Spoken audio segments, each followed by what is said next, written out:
Hello guys, in today's video guys talk about how to fix Snapchat bug problem. So the answer is easy. Just go to the settings and then scroll down to the apps section and then go to the search and search Snapchat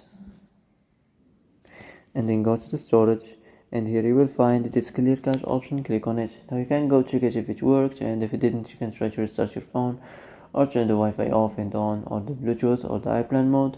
Also you can try to clear data, but be careful. If you clear data, all the Snapchat's data will be deleted. This includes all files, the settings, the accounts, the databases, etc. So be careful if you want to clear your data.